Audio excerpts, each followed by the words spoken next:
dengan kelompok ini dapat berjalan dengan baik dan membawa manfaat positif bagi kita semua. Berdoa dimulai.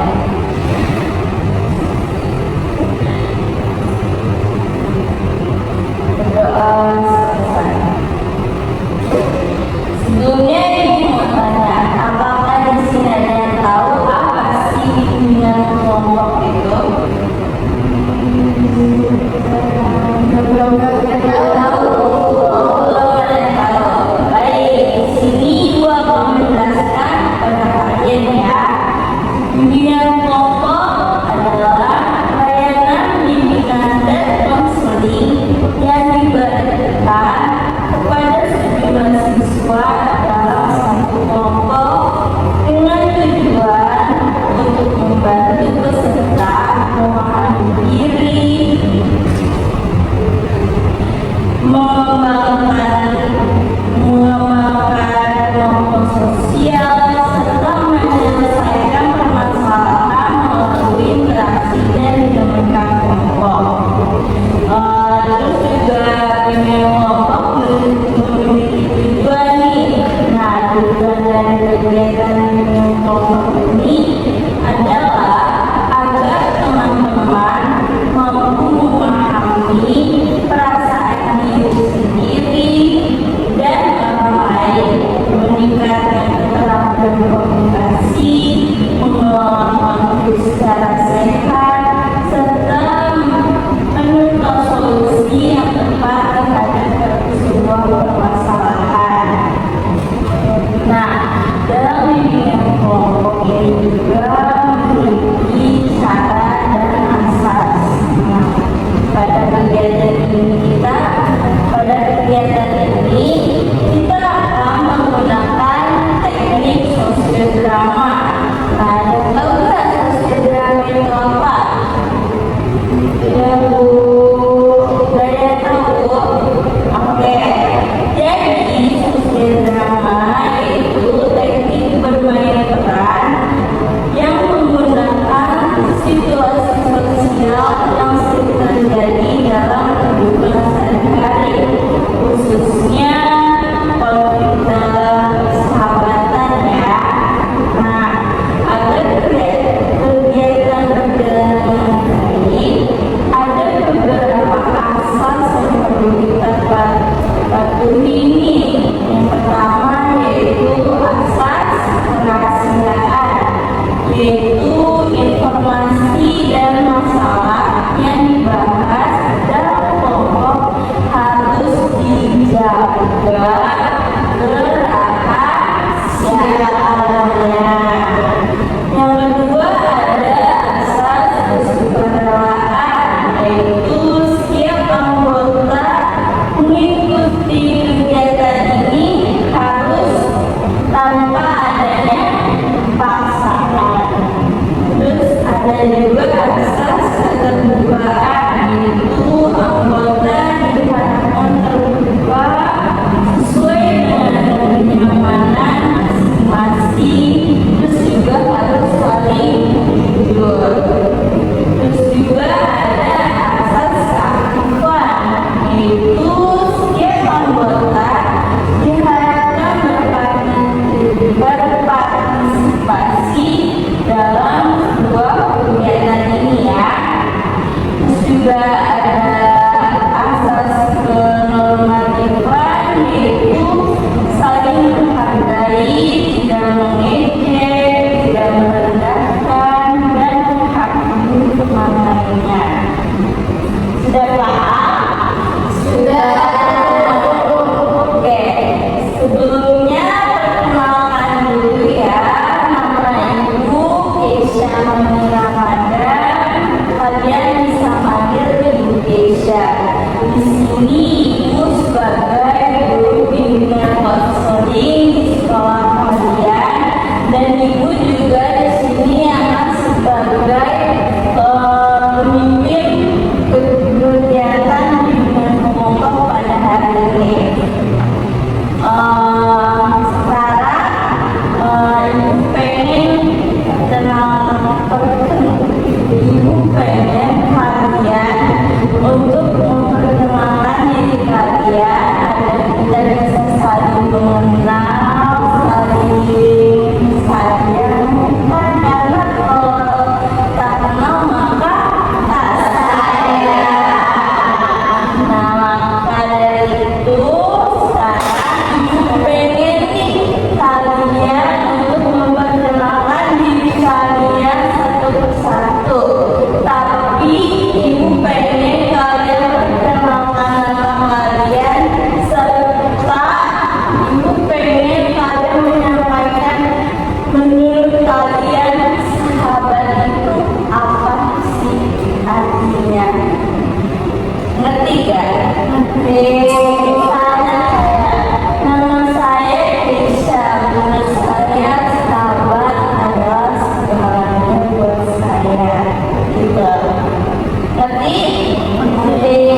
manggil saya Ayu. Nama saya seseorang yang menyebut nama syarat. Terus kenapa saya saja itu bisa membalaskan satu karya. Menurut saya bisa melakukan itu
kalian apa saja penyebab konflik dalam persahabatan?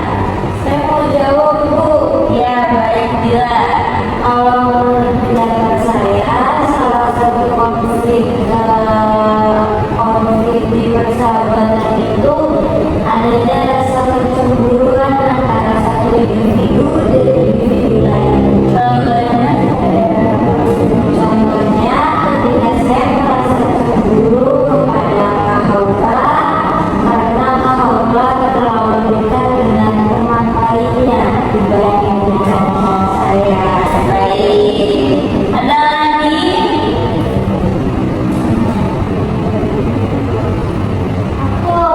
Apa? Biasanya karena cowok ya. Oke, ada lagi? Ya, baik, Laura. Biasanya ada kesalahpahaman, biasanya dia ngomong ini padahal enggak gitu. Ada yang orang ketiga. Oke, baik.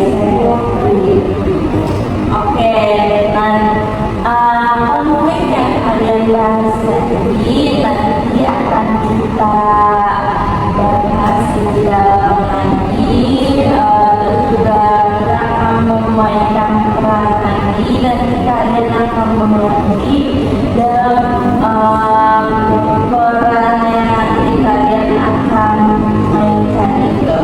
Oke, selanjutnya kita akan membahaskan konflik dalam persahabatan melalui sosial media. Saya akan memberikan peran kepada kalian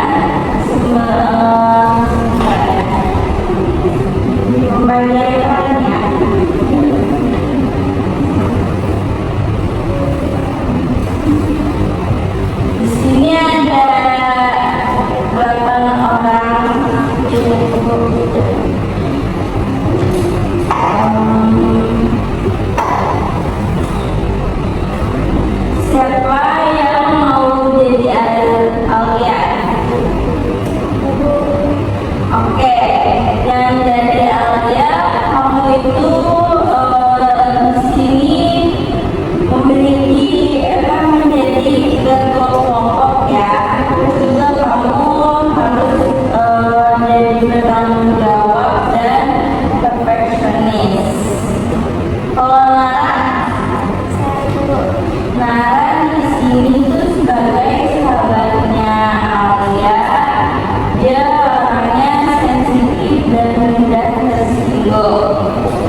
Persahabatan sering terlihat indah, tawa bersama, berbagi cerita, dan saling mendukung. Namun di balik kebersamaan ada perasaan yang tak terucap, ego yang tak disadari, dan kata-kata yang melukai tanpa sengaja. Ini adalah kisah tentang kami, tentang persahabatan yang hampir hancur karena konflik kecil yang dibiarkan membesar. Serius ya? Kita satu kelompok lagi. Fix ini kelompok paling rame. Tenang aja, rame tapi beres. Kan ada hal ya, siswa jadi. Aku cuma mau kita kompak. Kan kalau kompak aku jadi bisa. Iya, kita kan sahabat, masa gagal? Setuju. Kita pergi tugas yang ajar ya. Ya, boleh.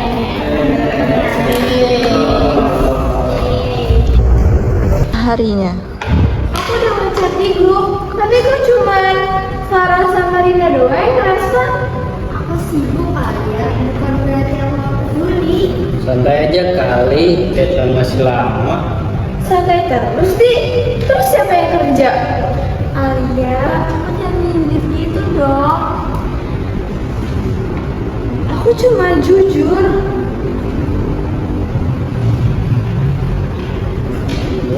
Kamu sadar gak sih, Alia selalu merasa tadinya. Iya, akhir-akhir ini dia berubah, aku jadi gak nyaman deh.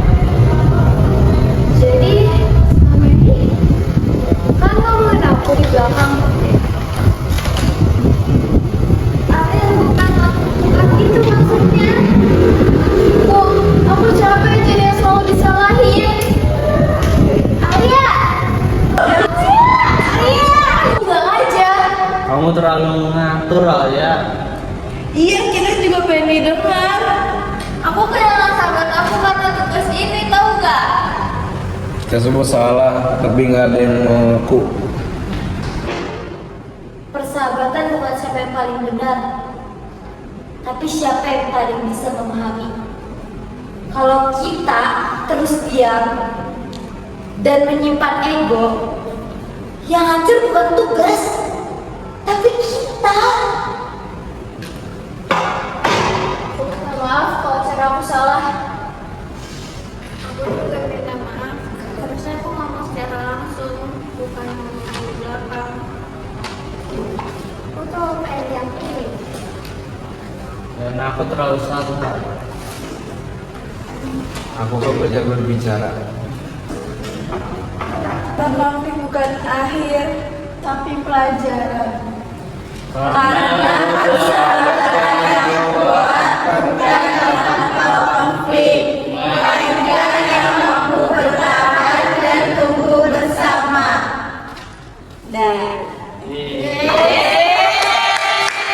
Baik teman-teman, bagaimana tadi setelah memerankan sosial drama, apakah kalian semua senang?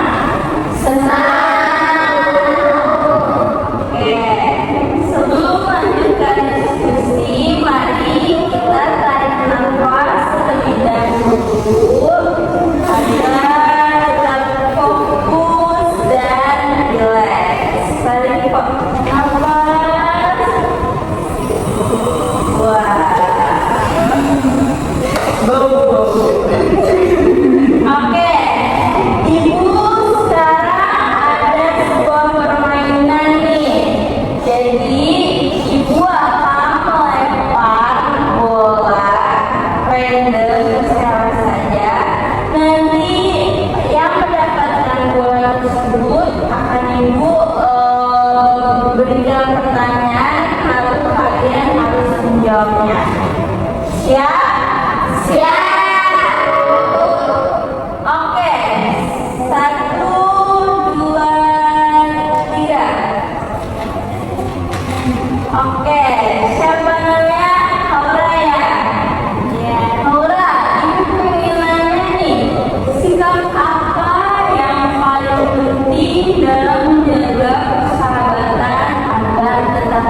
bagaimana sih cara menjadi sahabat yang baik bagi orang lain?